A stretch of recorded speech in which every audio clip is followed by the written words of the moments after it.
독자 여러분 안녕하십니까? 오늘은 5분 칼럼 14번째 시간으로 칼럼 제목은 성찬 예식입니다. 성찬은 주님이 직접 제정하신 거룩한 예식입니다.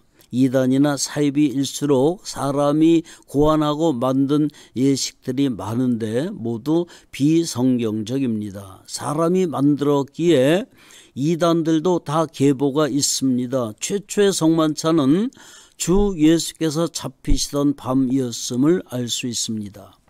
빵이나 떡을 나눠주는 것은 예수님의 몸을 상징합니다. 우리는 영적 임재 및 기념설을 주장합니다. 즉 성찬 분병식 때 빵이나 떡을 받으면 그 자리에 성령이 임재하시고 우리는 나를 위해 몸을 주신 예수님의 고난을 기념하는 것입니다. 머리엔 가시면류관, 양손과 양발에는 대못이 박히고 옆구리엔 창을 받으시고 끝내 온몸을 주신 예수님입니다. 나 같은 죄를 위해서 거룩한 예수님이 몸을 주셨습니다. 그러므로 우리는 이미 하나님의 자녀된 몸으로 더 이상 죄를 지어서는 안 됩니다. 육신의 혈기와 정욕을 다 버려야 합니다. 옛사람은 십자가에 못 박아야 합니다. 성전된 주님의 몸인 우리 자신이 더 이상 죄의 종노릇을 해서도 안 됩니다.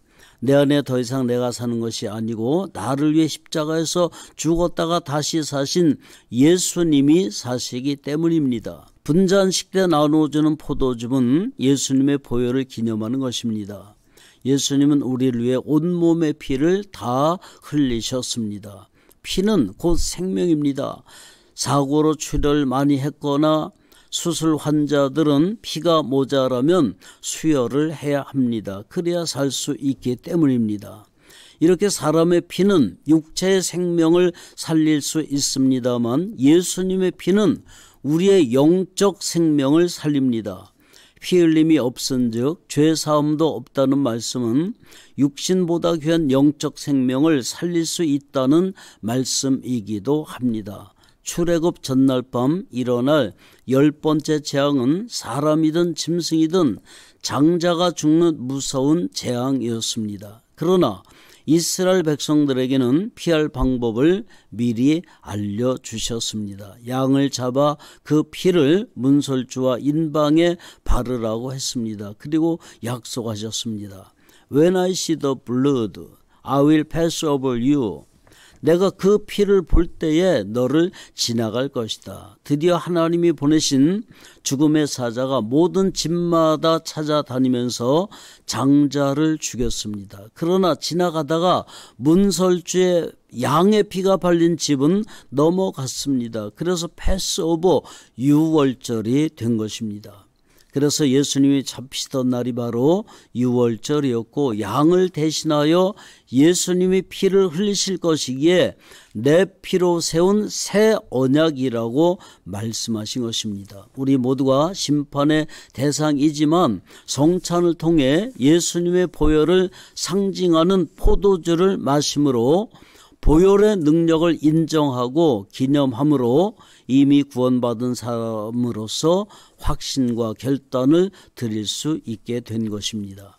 구약시대의 모든 제물의 피는 결국 예수님의 피를 상징했던 것입니다. 그래서 예수님의 십자가 사건 후에는 모든 구약의 동물 제사가 그쳐지게 된 것입니다. 그림자로만 보여주다가 실체가 나타나니까 그림자는 사라진 것과 같은 원리입니다. 예수님의 보혈은 죄를 씻는 능력이 있습니다. 예수님의 보혈은 귀신을 내쫓는 능력이 있습니다. 예수님의 보혈의 능력은 병을 고치는 능력도 있습니다. 여러분의 마음속에 염려, 근심이 있습니까? 마음이 우울하십니까? 믿음이 약해지셨습니까? 보혈 찬송을 부르십시오. 그러면 치유의 역사가 일어날 것입니다. 예수님의 보혈을 생각하면 나의 수고는 아무것도 아님을 깨닫게 됩니다. 예수님의 보혈을 생각하면 모든 것이 감사할 따름입니다. 예수님의 보혈을 생각하면 나 같은 죄인을 구원하신 은혜가 감사해서 눈물만 흘리게 됩니다. 26절에 너희가 이 떡을 먹으며 이 잔을 마실 때마다 주의 죽으심을 그가 오실 때까지 전하는 것이니라고 되어 있습니다. 여러분, 이 성찬식을 하면서 주님 다시 오실 때까지 해야 할 일이 있습니다. 주의 죽으심을 전하는 일입니다. 떡과 포도주만 받아 먹으면 성찬을 완성하지 못한 것입니다. 온전한 성찬식은 예수님이 십자가에서 우리를 위해 죽으셨음을 전하는 것입니다. 성경은 우리가 때를 얻든지 못 얻든지 복음을 전파하라고 명령하고 있습니다.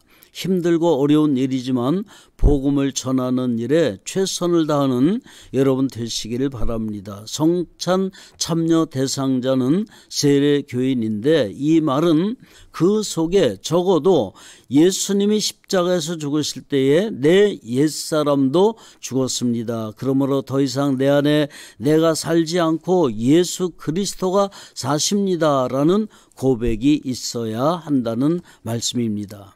분별 없이 자기를 살피지 않고 성찬에 참여하는 것은 주의 몸과 피에 대하여 죄를 짓는 것이라고 지적하고 있습니다. 만약 주의 몸을 분별하지 못하고 먹고 마시는 자는 자기의 죄를 먹고 마시는 것이라고 했습니다. 자신을 살피지 않고 성찬에 참여하는 것은 먼저는 자신을 속이는 일이요, 둘째는 하나님을 만홀히 여기는 행위입니다. 성찬을 통해 다시 한번 성결한 삶을 살면서 예수님의 복음을 전하는 일에 최선을 다하는 여러분 되시기를 주님의 이름으로 축복합니다. 샬롬.